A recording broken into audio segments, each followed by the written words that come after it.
Jesus possa estar conosco nesses momentos, que possamos abrir os nossos corações à grande mensagem. Como o Éder falou, a gente recebe um presente, né?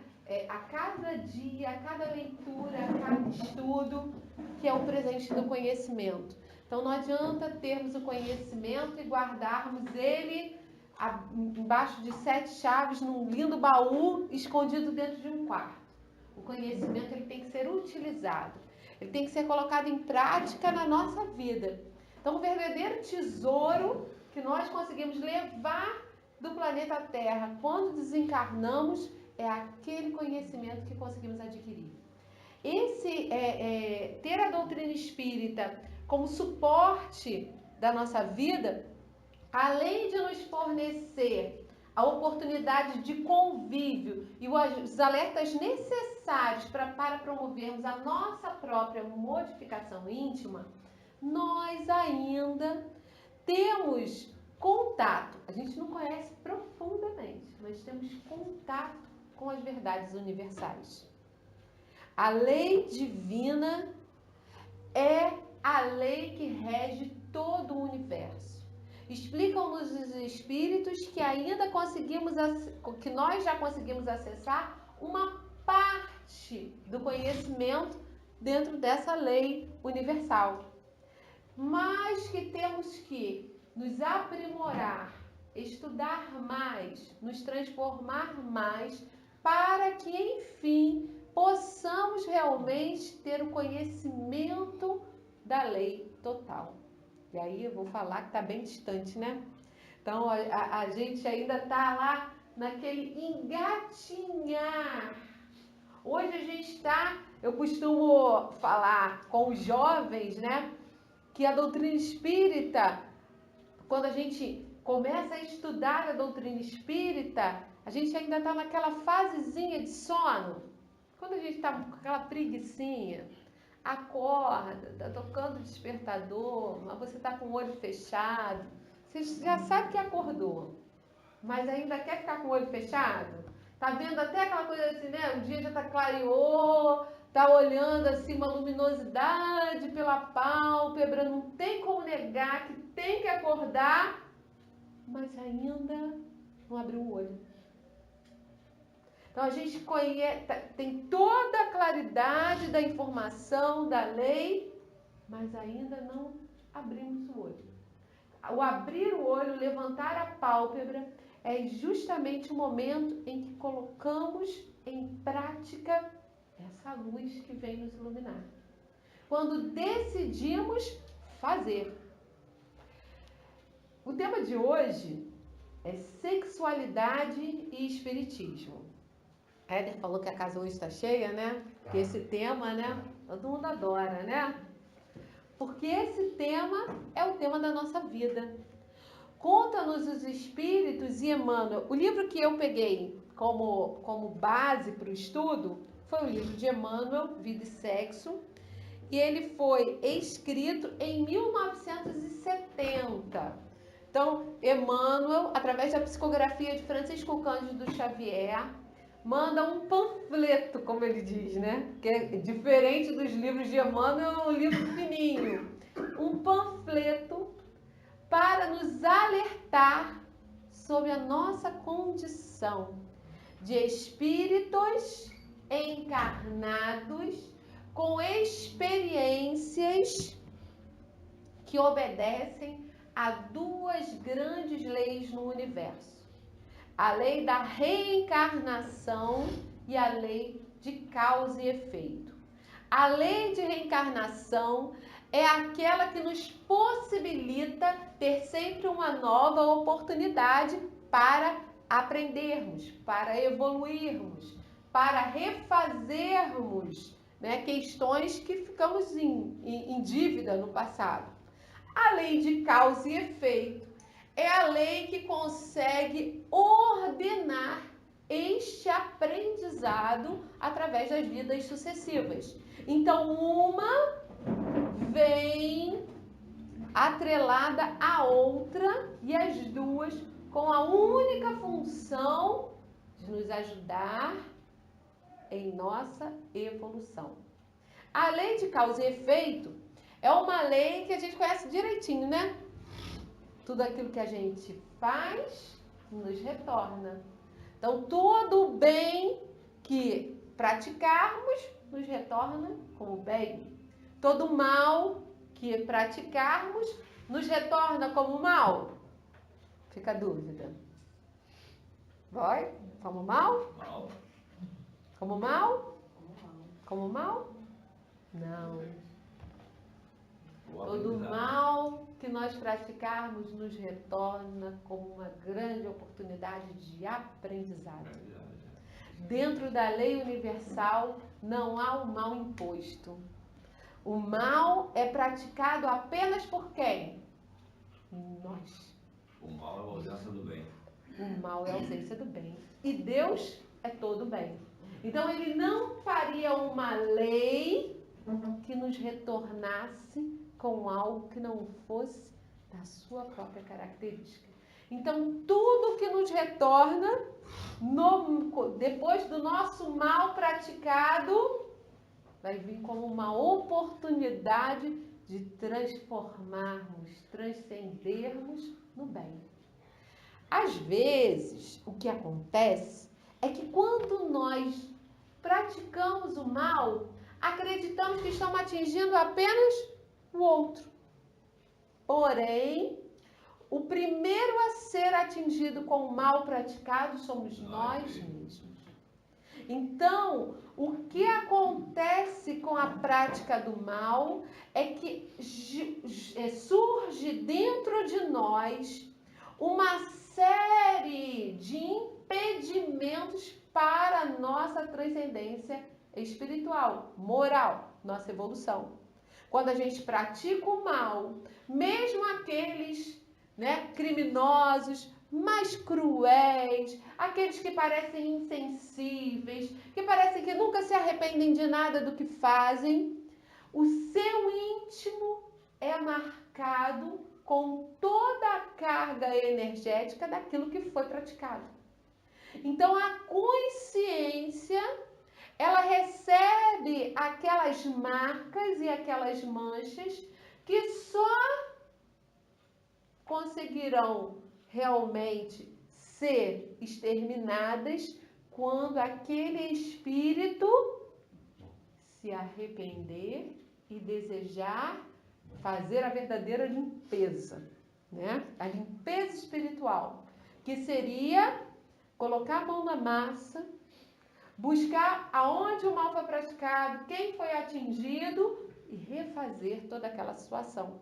Então, a lei de causa e efeito, ela nos dá a oportunidade de passarmos por experiências que nos auxiliam a promover essa limpeza da nossa consciência.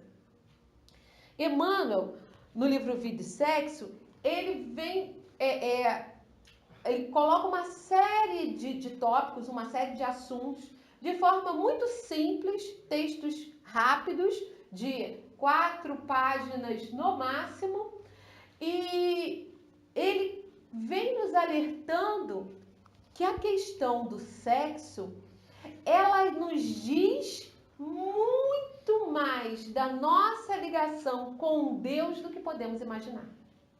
Estamos tão habituados na materialidade a recriminarmos o sexo, a afastá-lo.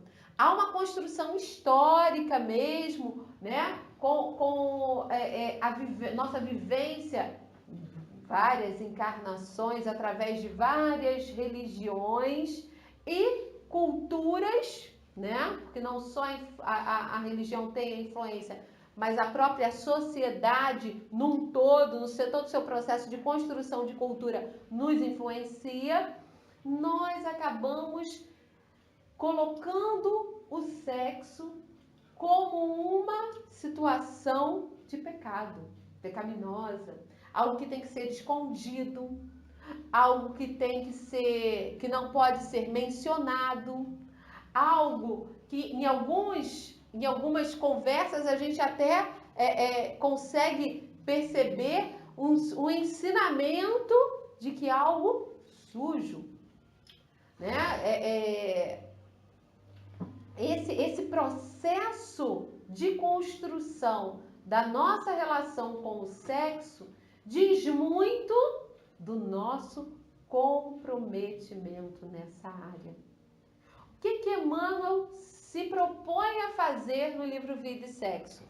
Ele se propõe a ensinar desde os primeiros impulsos de sexualidade, o como que nós podemos encontrar a nossa essência divina e utilizarmos do sexo da maneira mais apropriada para evoluirmos.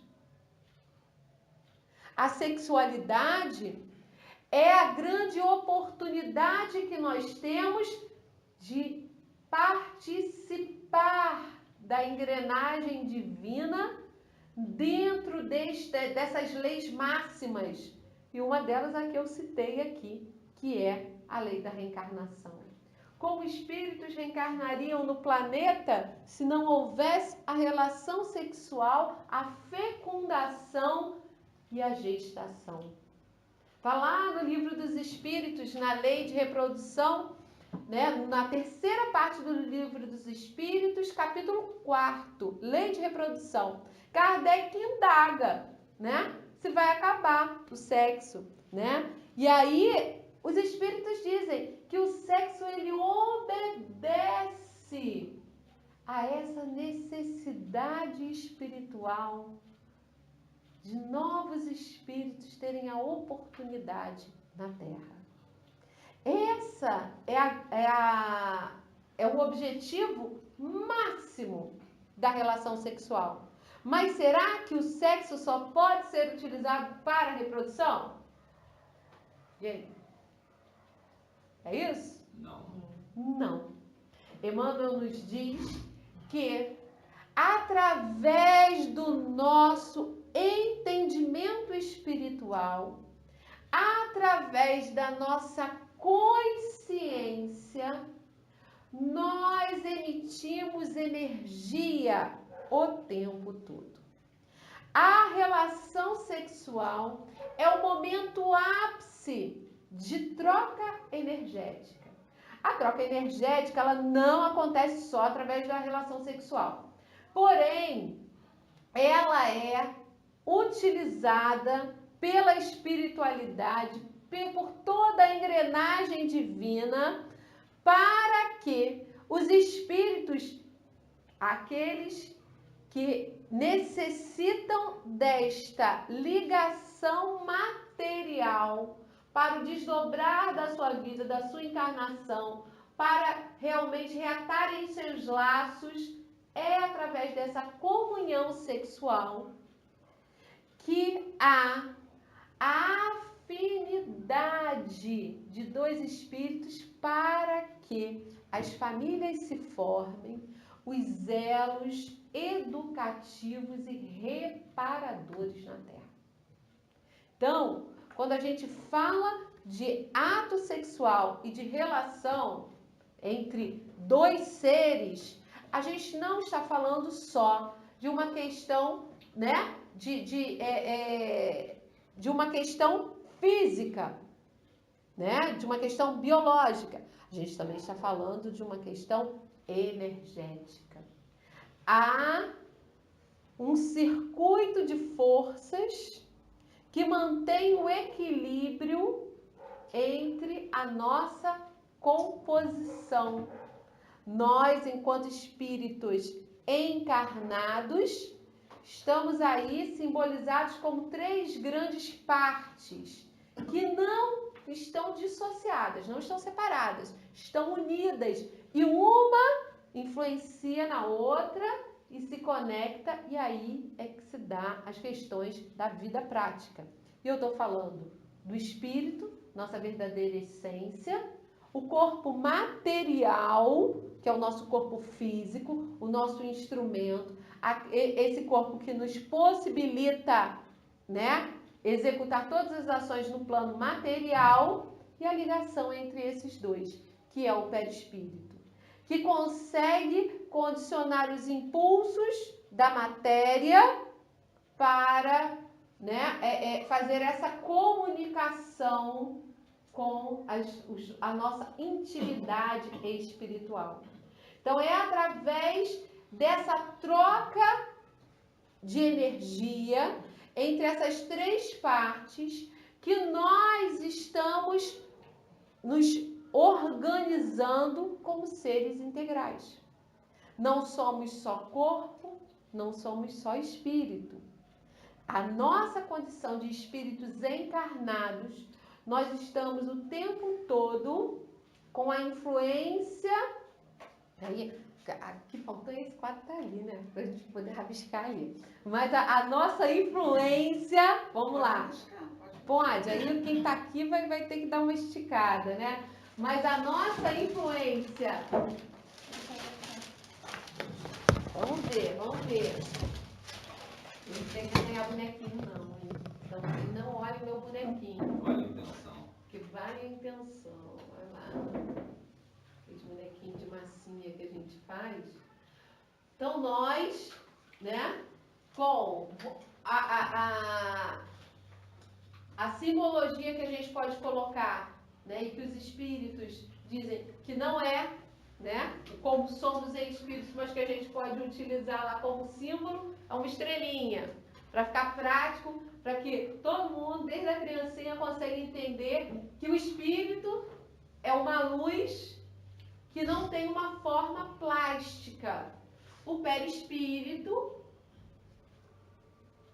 é um corpo sutil, que é um corpo energético, que molda o nosso corpo físico de acordo com as necessidades daquela encarnação.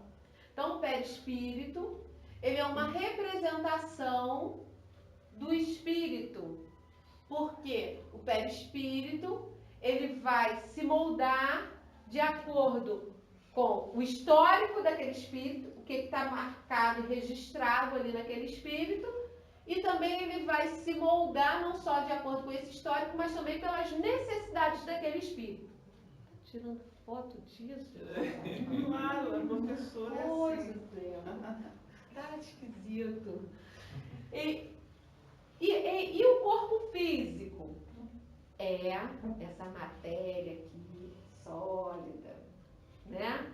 E que mesmo sólida, que a gente consegue pegar, sentir, que não consegue atravessar a parede, que não consegue volitar, que não consegue, né, atravessar espaços, longas distâncias em curto tempo, esse corpo físico é o nosso bem mais precioso para que a gente possa evoluir hoje. Daqui na próxima encarnação, será outro corpo físico, com outras características. Nossa ferramenta de trabalho. Nossa ferramenta de trabalho. É isso aí. É a ferramenta, é o instrumento. É aquilo que nós precisamos utilizar para evoluir. Então, o nosso corpo físico, ele é moldado de acordo com o histórico e as necessidades do espírito, e a troca do corpo físico com o corpo espiritual é uma troca que se dá em nível energético. Então, a energia emanada pelo corpo espiritual vai promovendo mudanças nesse corpo físico. E aí, a gente abre o adendo da informação, que é quantas vezes nós sugestionamos o nosso corpo. Eu estou lá com 2 filhos em casa, um doente desde domingo, né? E a outra ontem começou com um processo de tô tonta. Eu falei, não tá tonta. Tô tonta. Tô enjoada. Tô esquisita. E aquilo foi num processo, até que vomitou 2 vezes. E aí, o tempo todo a gente falava, gente, mas eu tô vendo que não tá doente. Eu tô vendo que não tá com nada. Porque a aparência de um era completamente diferente do outro. Eu, como que vai sugestionando o corpo até, né, aquele corpo aparecer com uma doença.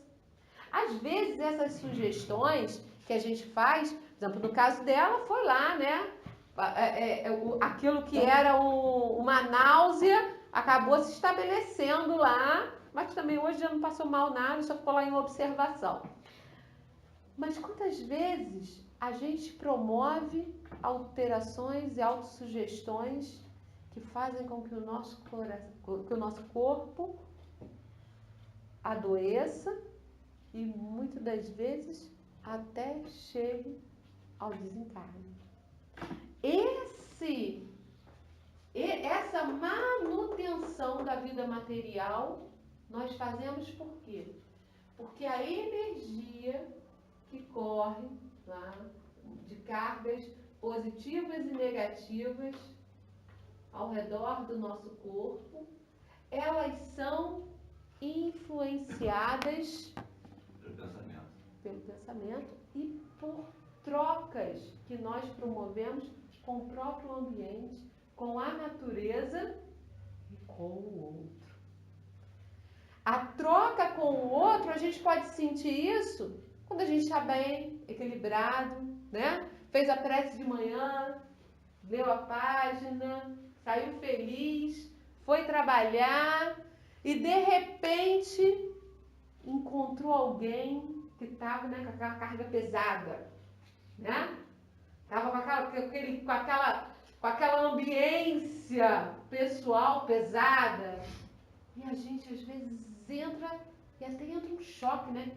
Quantas vezes acontece, a gente está no trabalho, chega uma pessoa ou revoltada ou muito deprimida, que a gente sente o impulso daquela energia influenciando a nossa própria carga energética.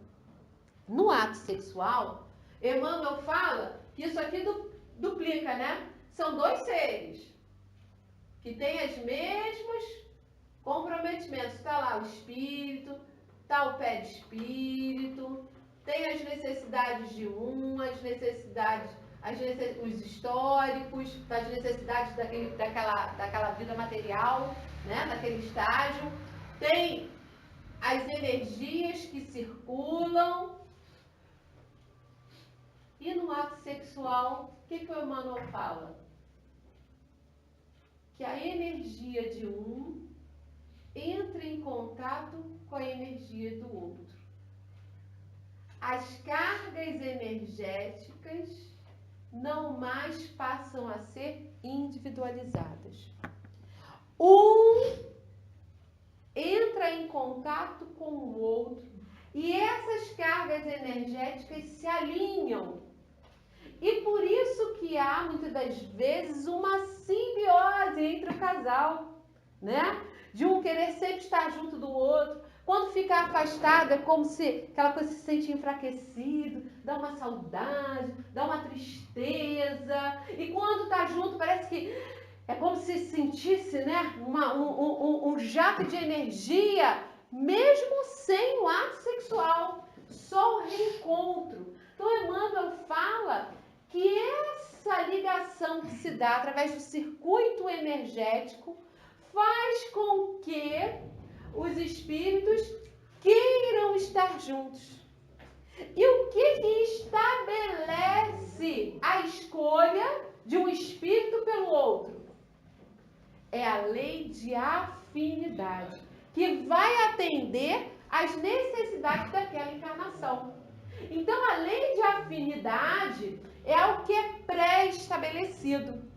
Por isso que existem, hoje a gente, quando Emmanuel escreve o livro Vida e Sexo, ele escreve justamente no momento em que o comportamento sexual na Terra está passando por uma grande modificação, né? Então, lá nos idos da década de 60, 70, há revolução sexual, né? Há uma busca de maior liberdade da prática e dos próprios comportamentos. Então, quando Emmanuel ele manda esse livro, é o momento em que a Terra está ali, ó, fervilhando de informações, de práticas, de conceitos. E muitas pessoas acabaram dando, neste momento, vazão aos seus instintos. Emmanuel, quando fala da lei de afinidade e da necessidade que o espírito sente de estar próximo ao outro, ele está falando justamente dessa lei que vai atender aos planejamentos reencarnatórios. Porque nós não nascemos em família errada e nós não constituímos famílias erradas. Nós nos sentimos atraídos. E aí até ele fala, né? Tem lá os capítulos de namoro, de casamento, que ele fala que o namoro é aquele suave encantamento, onde você sente aquela necessidade de estar próximo ao outro, quer estar. E aí ele fala que o suave encantamento talvez não resista aos mares revoltos do convívio familiar. Mas por isso que é necessário suave encantamento. Quem aqui ia entrar no barco? Se a gente só ficasse vendo aquele mar revolto lá, alguém ia entrar? Não. Então a gente tem que ter aquele suave encantamento, essa atração que faz a simbiose entre as partes. E o que Emmanuel dá o grande alerta é que quando é estabelecido através da relação sexual essa troca, esse campo energético entre dois seres, quando um lesa o outro,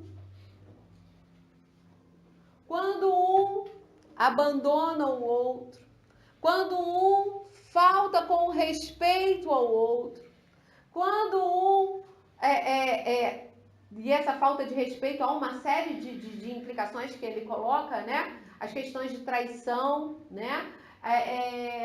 A própria questão da violência sexual. Então, quando se estabelece algo que danifica esse circuito, lembra que individualmente temos o nosso circuito de forças que é regido através dessa influência espírito-perispírito. Quando isso é lesado, nós acabamos tendo essa marca e essa lesão no nosso próprio perispírito. Mas o alerta que Emmanuel dá é que não só o outro é lesado, mas principalmente o agressor. Aquele que se mantém com aquela marca, aquela chaga. O fato que ele põe é quando há o rompimento justamente através de um desencarne, né? De uma das partes, quando há esse afastamento natural, há é como se fosse desligando, né?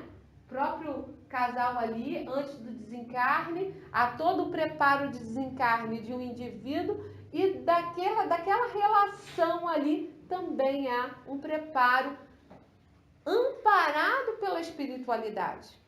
Agora, quando uma parte simplesmente rompe, aí há todo um comprometimento, por quê? Até Emmanuel, ele coloca que quando há essa separação, né, a imagem que ele nos reporta é como se fosse aquela dor física, né?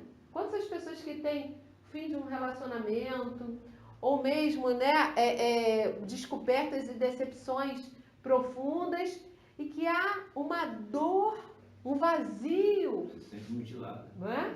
E é como, muitas das vezes, essa pessoa não tem nenhuma questão biológica, nenhuma doença no corpo, mas é uma dor tão profunda e a explicação está aí. Porque há necessidade do reequilíbrio energético. todas as questões sexuais, elas vão atender muito mais as questões da alma do que as questões do próprio corpo físico. Hoje nós temos uma conversa em torno do sexo, onde há uma busca do prazer e da prática sexual cada vez mais voltada para uma satisfação material. Porém, a verdadeira satisfação na relação sexual se dá através de alma para alma, de coração para coração. Quantas vezes as relações frívolas, né, corriqueiras, do momento, né, como se fala, tem aquele prazer naquele instante e no momento seguinte, né, logo que se veste a roupa para ir embora, nenhuma marca e muitas das vezes um vazio. E aí volta para a carga energética. E a busca incessante de satisfação, hoje a gente percebe que essa busca incessante de satisfação material faz com que as práticas sexuais sejam cada vez mais animalizadas. E a busca de apenas uma saciação do corpo físico e que não se dá. Por isso que a gente vê tantas tristezas, tantos ressentimentos, tantos vazios, porque não adianta. É como se a gente estivesse procurando no lado errado, né? Como se a gente estivesse procurando, né, em volta e não fosse descobrir no âmago, dentro do ser, o que verdadeiramente temos que encontrar. Dentro das questões da nossa sociedade atual, Emmanuel dá o grande alerta, é que nós vivemos, né, nessa nossa evolução desde os primórdios da criação, nós vivemos obedecendo aos instintos por muito mais tempo do que estamos, né, com o despertar da racionalidade. E trazemos essa carga erótica para a nossa vivência atual. O que é apenas instintivo, animal. A poligamia até está no Livro dos Espíritos e Emmanuel, em vários capítulos, ele retoma essa questão da poligamia e da monogamia. A poligamia, ela é muito conhecida no reino animal, não é? Não há, raros são as espécies onde há o estabelecimento de vínculos entre parceiros. A gente vai lá citar os pinguins, alguns tipos de pássaros, né? Mas é muito corriqueiro, né, apenas obedecer a um instinto por um período onde o corpo sente ali os hormônios e o corpo está preparado para a reprodução, para a procriação, a prática sexual, a cópula. Quando nós trazemos essa experiência para o nosso plano, nosso estágio evolutivo, nós estamos deixando de utilizar o sexo como fonte de ligação com Deus. Estamos obedecendo apenas a uma parte, que é instintiva, que é poligâmica e que atendeu às necessidades fisiológicas por um tempo evolutivo, por um aprendizado. Mas quando no momento em que conquistamos a nossa racionalidade e o nosso livre-arbítrio, somos testados a realmente colocar em prática, né, nosso estágio evolutivo, o estágio do nosso planeta é de provas e expiações. Está quase terminando, né? De provas e expiações. E o que são as provas? É aquele momento em que você estuda, precisa prestar ali um teste, né? E averiguar os seus conhecimentos. As expiações são aquelas necessidades, aquelas imposições onde a gente precisa recorrer passar por aquela situação que não necessariamente é uma situação dolorosa, a gente é que faz ela virar dolorosa por causa lá das nossas mágoas, nossos rancores, nossos ressentimentos, mas a expiação é aquela situação onde nós vamos realmente quitar alguma dívida do passado. Mas a experiência sexual são as nossas provas evolutivas em primeiro momento. Porque a gente vai colocar em teste se a gente já entendeu, já está com a consciência realmente aberta para a lei divina. A lei divina que mostra que nós temos que colocar acima do instinto o respeito e o amor. Então, quando colocamos acima do instinto o respeito e o amor, nós estamos levando em consideração o corpo físico? Não. Aí nós estamos levando em consideração o espírito. Nossa verdadeira essência. A verdadeira essência do nosso companheiro. Então, quando nós pensamos na prática sexual, nós sempre temos que lembrar que tudo aquilo que passamos na Terra é um grande teste se já estamos aptos para o reino de Deus. Emmanuel vem falando sobre a questão fundamental no que gira em torno da sexualidade. Educação. É papel fundamental dos pais, dos educadores, dos professores, evangelizadores, né?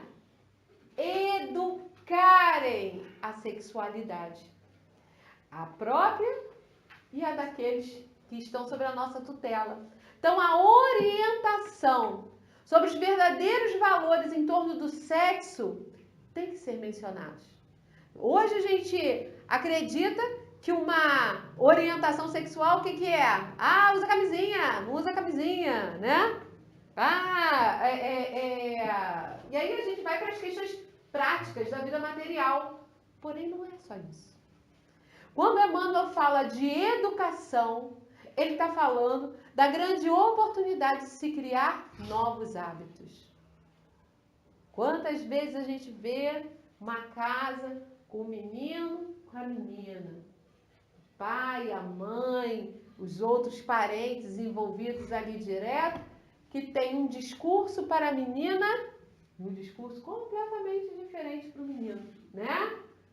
Não quero que ninguém, vou comprar uma espingarda, né? Para quando minha filha crescer, ninguém vai chegar perto dela. Ah, meu filho vai pegar todo mundo. Então, que prática é essa que a gente educa, né?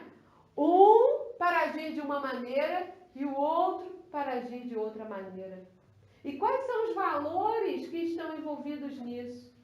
Será que também o resguardo total e muitas das vezes uma imposição, isso é feio, isso você não pode falar isso, né? Agora ele está lá com a novela das 6, a menina que quer saber o que é o cegonha, então quase entrando na televisão para explicar para ela o que é o cegonha, ninguém explica para ela o que é o cegonha.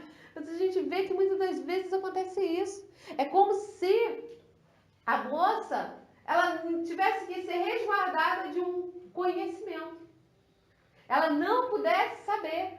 E aí o que a gente vê hoje? É o tabu. E aí o que a gente vê hoje? Eu sou professora, estou lá, ensino médio, estou no fogo, efervescente, no momento ápice. O que eu vejo lá na sala de aula? Hoje, com a era da informação, revolução da internet, acesso ao conhecimento de todo mundo, acesso ao conhecimento positivo e com acesso também a qualquer coisa que se diga como conhecimento. O que a gente vê hoje dentro da sala? Gravidez precoce. A gente vê gravidez, que a gente já viu, e a gente vê uma rebeldia feminina e uma conquista de espaço daquilo que se acredita que é o espaço reservado para a mulher. De forma degenerativa. E que, lembra como é que era educado a menina? Não, vou comprar espingarda, ninguém vai chegar perto da minha filha. E o menino, é garanhão, vai pegar todo mundo. E a mulher, que muitas das vezes se sentiu oprimida, lesada, hoje busca conquistar o seu espaço. Mas só qual é o parâmetro que ela tem? Qual o parâmetro que ela tem? Ei, homens, qual o parâmetro que ela tem? Vou pegar todo mundo. Vou pegar todo mundo. Vou beber, vou fazer. Né? Eu posso fazer tudo o que eu quiser. Todos nós podemos fazer tudo aquilo que nós quisermos. E ninguém, existe uma campanha, né, contra o abuso sexual e que hoje a gente estava lá em casa, muito engraçado porque minha filha tem 9 anos, né, escuta tudo, mas ainda não entende muita coisa, né, e aí ela estava falando, estava falando da roupa e lá em casa todo mundo reclamando do meu sapato, todo mundo reclamando, elas não gostam do meu sapato. E aí eu pensei, mas eu vou dirigir, eu não tenho, eu preciso de coisinha que me dê segurança lá para dirigir. Eu falei, eu vou com meu sapato assim mesmo. Aí minha filha, mãe, é seu corpo, né? Você que manda no seu corpo, são suas regras. Quer dizer, ela ouviu uma coisa que diz respeito, e que é de verdade, né? Meu corpo, minhas regras, né? Meu corpo, minhas regras. Agora, que regras são essas? Que regras que eu estou utilizando e me apossando como minhas? Será que são as regras que vão me unir com Deus? Que vão nos assegurar o sucesso nessa encarnação? Será que são regras onde realmente eu vou poder colocar em prática tudo aquilo que eu já aprendi nas várias existências, idas e vindas do plano espiritual e que vão possibilitar a minha evolução e a minha modificação de hábitos? Então, quando a gente fala da sexualidade, a gente está falando da oportunidade direta que a gente tem de comandar as nossas escolhas. Hoje, não só poderia faltar 5 minutos. Olha, se vocês vissem quantas páginas eu escrevi nesse caderno.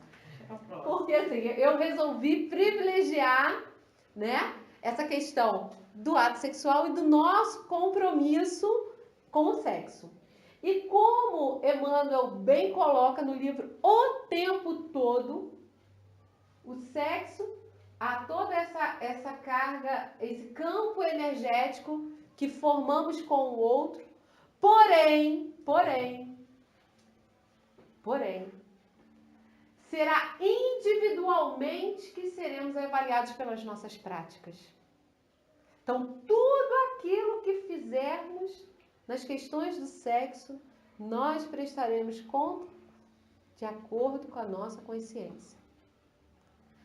E aí eu privilegiei essa questão. Mas dentro do livro ele aborda todas as questões polêmicas, né, que a gente tem até hoje e que a gente precisa estudar. Então vai falar sobre prostituição. Nós estamos agora no IEBM e o IEBM é justamente no quarteirão daquele prédio, né, da Caixa Econômica, que é conhecido como prédio da prostituição, porque é o prédio da prostituição. E aí, todas as vezes que eu chego, que eu saio, se é durante a semana, se é à noite, se é final de semana, se é de dia, se é de manhã, 9 horas da manhã já tem gente parada na esquina. E o que mais me alerta é que não há prestação de serviço sem demanda, sem procura. É a profissão mais antiga do mundo. Mas aí o grande alerta que Emmanuel diz é como nós nos comprometemos e intensificamos o sofrimento de outros espíritos. Então, a questão da prostituição é uma questão muito delicada, porque ela gira em torno de práticas que são culturais. E não só culturais, mas é uma prática onde tudo aquilo que a gente falou que era essencial, amor, respeito, educação, é justamente uma prática onde nada disso é levado em conta. Então, é um comprometimento ainda maior de dominação e de crueldade. E aí ele entra em outras questões, como celibato e abstinência, como a homossexualidade, todas as questões de formação da família, sexo e a religião, né? Como que os valores da religião nos possibilitam uma consciência que se torna diferenciada. Né? Uma consciência onde nós acabamos primando por valores que são maiores do que aqueles valores materiais onde se busca, né, na materialidade. E para encerrar, Emmanuel, o último capítulo do livro é A Margem do Sexo, e ele vem falando, né, dando um alerta aos companheiros da Terra, né, que à frente de todas as complicações e problemas do sexo, abstende-vos de censura e condenação. Né? Algumas vezes durante o livro, ele vem falando sobre isso, que nós temos que nos abster do julgamento ao outro e à prática do outro. Temos que olhar e mergulhar em nós. Né? Até justamente no capítulo de adultério, ele dá um alerta. Por que justamente quando Jesus vai ensinar sobre as questões e os erros morais, pega justamente uma mulher em queda através do sexo. E Emmanuel fala que é justamente porque o sexo, de acordo com as nossas vivências espirituais, é a questão que todos nós temos algo a resolver. Ou lesamos, ou fomos lesados, ou deixamos de aplicar a lei de Deus, ou deixamos de nos vincular a Deus através do sexo. Que aí ele vai dando alerta, justamente falando sobre a necessidade de aperfeiçoamento, o cuidado, né, para não recairmos em quedas. E ao final, né, ele diz: abençoai e amai sempre, diante de toda e qualquer desarmonia do mundo afetivo, seja com quem for e como for, colocai-vos em pensamento no lugar dos acusados, analisando as vossas tendências mais íntimas, e após verificardes se estáis em condições de censurar alguém, escutai, no âmago da consciência, o apelo inolvidável do Cristo: amai-vos uns aos outros, como eu vos amei. Que Jesus, esse mestre querido, possa, né, sempre nos servir como um farol para as nossas vidas, nos dando alerta e nos conduzindo para a prática do bem. Amar ao próximo, amar ao outro, é necessário perpassar por nós mesmos. Temos que nos amar, buscar o nosso bem-estar, a nossa consciência tranquila em harmonia com o nosso corpo físico. Que possamos ter os amigos espirituais sempre a nos envolver, nos amparar por hoje e sempre.